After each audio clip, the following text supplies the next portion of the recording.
On that note, Prabhudev, I'll come to you on this. We're getting a statement from the Iranian Foreign Ministry that has said that they are compelled to target US military bases in the Middle East in self-defense. This is Iran reinstating the same claim that it has no option but to attack these bases, unfortunately stationed in the Gulf countries. Prabhudev, that statement coming in from the Iranian Foreign Ministry. How do you see that? Well, unfortunately, what is happening is that the Iranian attacks on all these countries in the Gulf, the Arab countries, are converting them from neutrality to hostility towards Iran. Because getting these missiles launched from Iran onto themselves is something that they are not going to stomach. And they are becoming more rigid and more determined to now align themselves more closely with the Americans and the Israelis in withstanding this attack from Iran. Now, Ms. Bernstein was absolutely right when she said that using Ali Khamenei's Twitter handle or the X handle is just a propaganda ply. But propaganda can only get you so far. What matters is what's happening on the ground.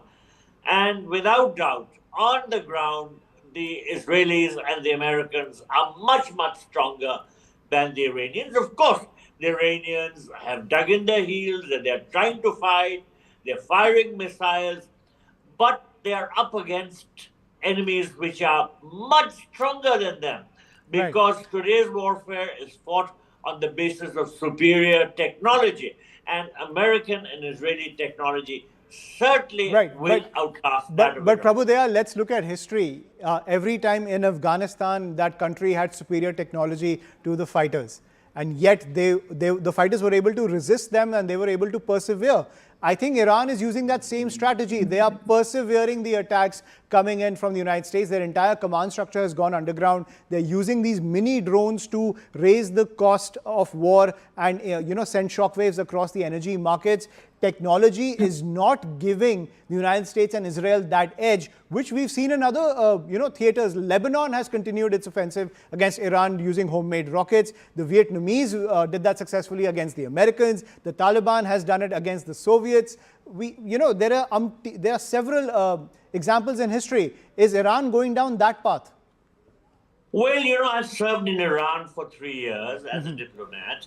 And I can tell you that Iran is a little different in some sense from Afghanistan, because Iran has densely populated urban centers. And these urban centers are coming under very heavy attack. There is a huge loss of lives taking place in Iran. Already I understand that the figures of the dead are crossing around 1,300 people. One that doesn't ever know what the real figures are. But the human casualties are mounting so rapidly that for long this cannot be ignored by the Iranian regime. So I would think that the casualty figure is going to put pressure on the Iranian establishment. And there is only a certain limit to which people can withstand, people among themselves dying. So there could be an uprising, there could be a tendency to go against the regime.